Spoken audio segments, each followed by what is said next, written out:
और कौन सा व्रत करना चाहिए? तो आगे बता रहे हैं जन्माष्टमी का व्रत भी करना चाहिए। भाद्रे शीते निशीथे रोहिण्या मष्टमी तिथौ सिंहमर्के गते सौम्ये कृष्णो जातो विधुदये। सिंह राशि का सूर्य होने पर भाद्रपद मास के कृष्ण पक्ष की अष्टमी तिथि को रोहिणी नक्षत्र में अर्धरात्रि के समय चंद्रोदय होने पर शांत वातावरण में भगवान श्री कृष्ण कंस कारागृह में वसुदेव के यहां देवकी के गर्भ से प्रकट हुए। उस तिथि को भी प्रत्येक वैष्णव को श्री कृष्ण जन्माष्टमी का व्रत करना चाहिए। बहुत विनम्रता पूर्वक हम प्रार्थना कर रहे हैं, इसको अन्यथा न लिया जाए। सभी संप्रदायों में अच्छी बातें महापुरुषों ने, आचार्यों ने बताई हैं, लेकिन हमारे मूल आचार्य चरण जगतगुरु श्री मदाध्य रामानंदाचार्य भगवान ने जैसी उदारता प्रकट की है वैसी उदारता अन्यत्र दिखाई नहीं पड़ती। सीधे सीधे शब्दों में कहें तो अन्य लोगों ने रामनवमी व्रत पर ज्यादा जोर नहीं दिया, जन्माष्टमी व्रत कर लो, रामनवमी की जरूरत नहीं, ये निषेध न किया पर विधान भी नहीं किया। पर यहां जैसा उत्साह पूर्वक रामनवमी का व्रत करना चाहिए उसी उत्साह से कृष्ण जन्माष्टमी का व्रत करना चाहिए। हमारी बड़ी विनम्र प्रार्थना है। ये जो हमारे यहां वैरागियों में आरती स्तुति के समय जो कुछ बोला जाता है,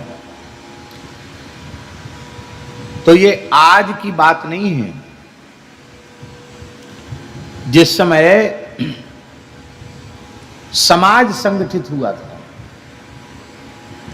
4 संप्रदाय का संगठन हुआ, अनी अखाड़े खालसे सब संगठित हुए और उस संगठन के मूल कागज को भी हमने पढ़ा है, जिसमें उस काल में जब 4 संप्रदाय खालसे का गठन हुआ था, अखाड़ों की स्थापना हुई थी, उसमें किन किन महापुरुषों के हस्ताक्षर थे, वो उसका फोटोकॉपी हमको देखने का अवसर मिला। उसमें डाकोर के मंगलदास जी का हस्ताक्षर है, मंगलदास लिखा है, जैसे पुराने अक्षर होते थे ऐसे लिखा है।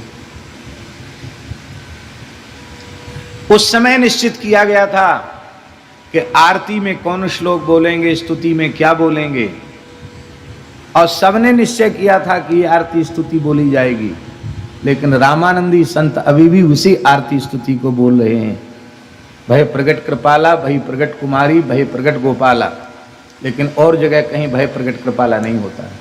संगठन सबका है और हस्ताक्षर सबके पूर्वाचार्यों ने किए थे, जिसमें राम कृष्ण नारायण की उपासना में भेद न रहे। लेकिन बाद में सब अपनी अपनी कट्टरता में चले गए।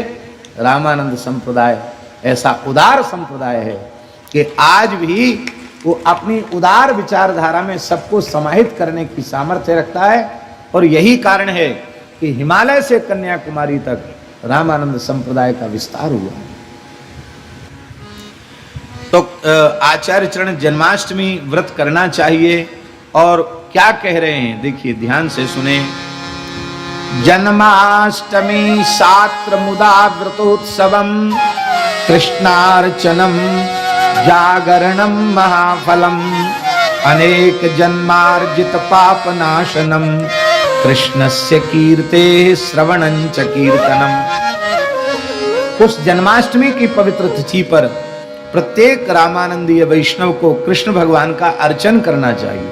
कृष्णार्चनम, जैसे रामार्चन है ऐसे ही कृष्णार्चन की भी पद्धति है, लेकिन इस समय कृष्णार्चन की पद्धति प्रायः विलुप्त हो गई। लेकिन अभी संतों की कृपा से अपने यहां रामार्चन की पद्धति अभी भी चल रही है। कृष्णार्चन करे, जागरण करे, उसका बड़ा फल है। अनेक जन्मों के पापों का नाश हो जाएगा श्री कृष्ण की कीर्ति के श्रवण से और श्री कृष्ण के पवित्र नामों के संकीर्तन से अनेक जन्मों के पाप नष्ट हो जाते हैं। और आज भी आचार्य चरण की ऐसी कृपा है कि रामनवमी की तिथि पर जैसा उत्साह दिखाई पड़ता है, उससे कम उत्साह रामानंदी संतों में जन्माष्टमी पर नहीं, वैसा ही उत्साह जन्माष्टमी महोत्सव में भी संतों में दिखाई पड़ता है। ये विद्या जन्माष्टमी भी नहीं करना चाहिए। त्याज्याष्टमी चेदथ वाजि विद्या तथाग्नि विद्धम विधिवम च हेयम चेदष्टमी नो विधिवेन युक्ता महात्मभिर विष्णु परायण स्तयी। यदि सप्तमी के वेद से युक्त अष्टमी हो तो वह उपवास के लिए अत्यंत त्याज्य है। कृत्तिका नक्षत्र से युक्त रोहिणी हो तो वह रोहिणी नक्षत्र भी त्याज्य है। और सप्तमी वेद से रहित अष्टमी में कृत्तिका के वेद से रहित रोहिणी नक्षत्र हो तब तो कहना ही क्या है, वह प्रशस्त है और उसी तिथि में व्रत करना चाहिए।